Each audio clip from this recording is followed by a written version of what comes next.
Assalamualaikum warahmatullahi wabarakatuh. Nama saya Dwi Sesi Apriliani dari kelas 12 IPA 1, absen 12 tahun ajaran 2020 dan 2021.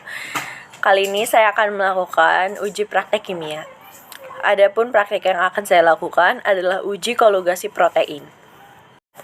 Tujuan dari praktikum ini adalah untuk mendeteksi adanya kandungan protein pada makanan yang akan saya uji. Dasar teori praktikum ini akan saya cantumkan pada foto-foto berikut ini.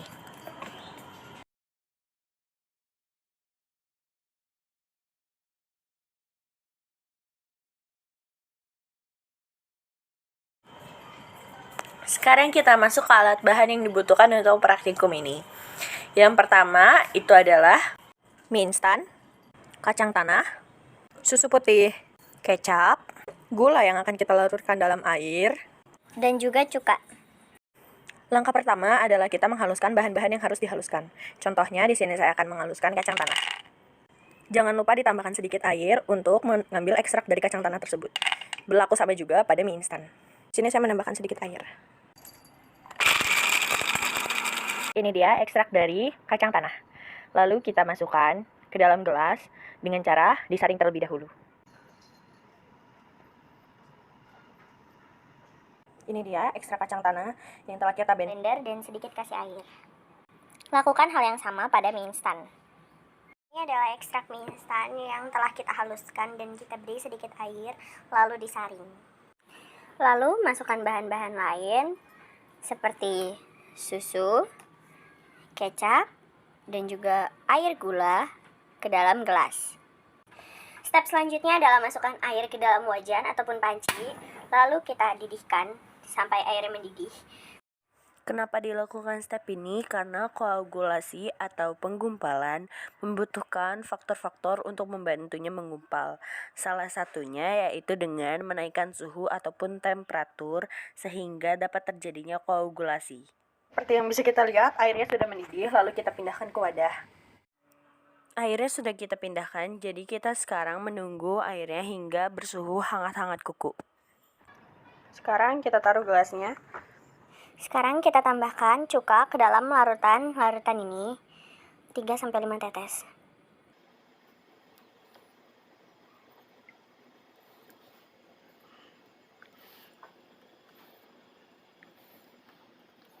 Dan tunggu beberapa saat. Untuk hasil yang lebih jelas, kita akan menaruh larutan yang telah dicampur cuka ke dalam piring ini.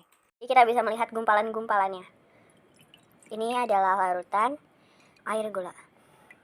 Seperti kita lihat, tidak ada gumpalan-gumpalan, jadi kita bisa simpulkan bahwa air gula tidak mengandung protein.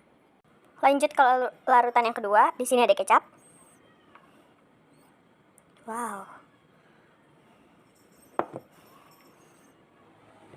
Dan juga sepertinya tidak ada gumpalan-gumpalan, jadi kita bisa simpulkan juga bahwa kecap tidak mengandung protein. Di larutan ketiga, kita akan menuangkan larutan susu yang telah dicampur dengan cuka. Wow.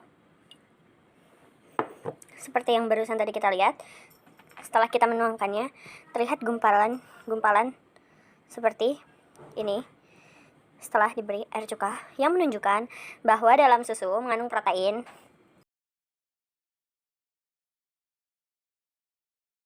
Lanjut ke larutan keempat, di sini kita akan menuangkan larutan kacang tanah.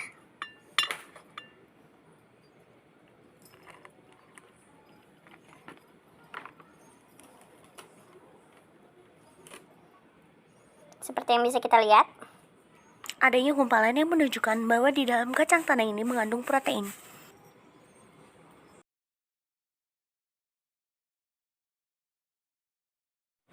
Kita masuk ke larutan yang terakhir, yaitu larutan mie instan.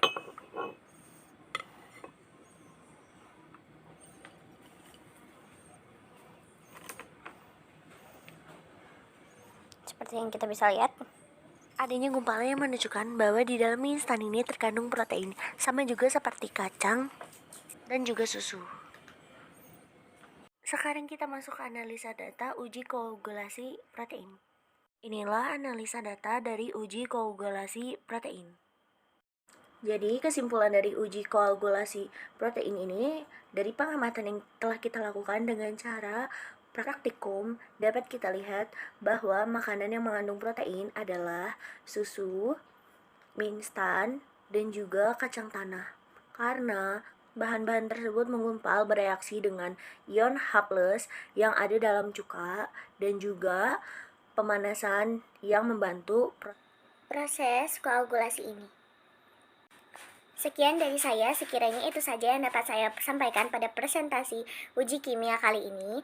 Mohon maaf bila ada salah kata yang saya sengaja maupun tidak. Wassalamualaikum warahmatullahi wabarakatuh.